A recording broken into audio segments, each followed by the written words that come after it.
Hi అండి, అందరికీ నమస్తే. ఎలా ఉన్నారు? బాగున్నారా? మేము కూడా చాలా బాగున్నామండి. అయితే ఈరోజు మా ఇంట్లో టిఫిన్ వచ్చేసి పెరుగన్నం, ఉల్లిపాయ, పచ్చిమిర్చి. మీలో ఎంతమంది ఇలా తింటారో కామెంట్ చేయండి. మేమైతే వారంలో ఒక్కసారి ఈ ఎండాకాలంలో తప్పకుండా తింటామన్నమాట. అయితే ఈ పెరుగన్నాన్ని ఎలా చేస్తానంటే 1 లీటర్ పాలు కాగబెట్టేసి దాంట్లో అన్నం ఉంటుంది కదండి, మనకు చద్దన్నం మిగులుతుంది. వేడన్నమైనా పర్లేదు, చద్దన్నం అయితే ఇంకా మంచిదన్నమాట. ఆ చద్దన్నాన్ని ఆ గోరువెచ్చగా ఉన్నప్పుడు పాలు అన్నంలో కలిపేసి కొద్దిగా తోడు వేస్తానండి. తోడు వేసేసి ఒకసారి కలిపేసి పక్కకు పెట్టేస్తే మనకి నైట్ కలిపి పెట్టామనుకోండి ఉదయానికల్లా చక్కగా గడ్డ కడుతుంది. మనకి గడ్డ పెరుగు ఎలాగైతే ఉంటుందో అలా ఉంటుందన్నమాట. ఆ పెరుగన్నాన్ని ఇలా ఉదయం టిఫిన్ లాగా తింటే ఈ ఎండాకాలంలో చాలా అంటే చాలా చాలా చాలా హెల్దీ అండి. రోగనిరోధక శక్తి తక్కువగా ఉన్న వాళ్ళు ఇలా ట్రై చేయండి.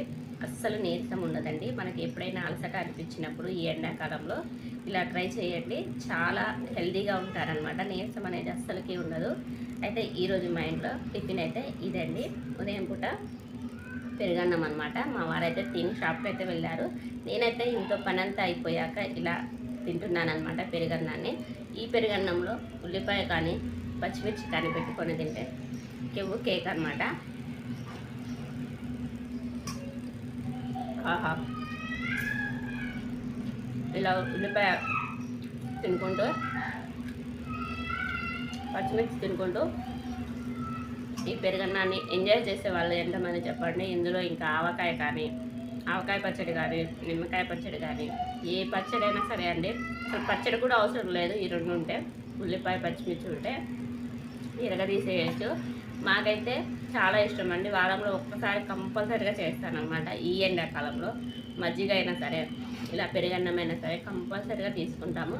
అందరూ కూడా మజ్జిగ అయినా ఇలా పెరుగన్నమైనా తప్పకుండా తీసుకోండి. ఎండాకాలంలో చాలా ఆరోగ్యానికి చాలా మంచిదన్నమాట.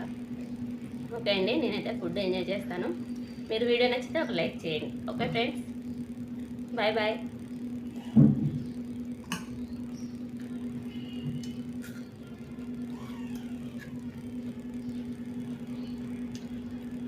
సూపర్ అంటే సూపర్.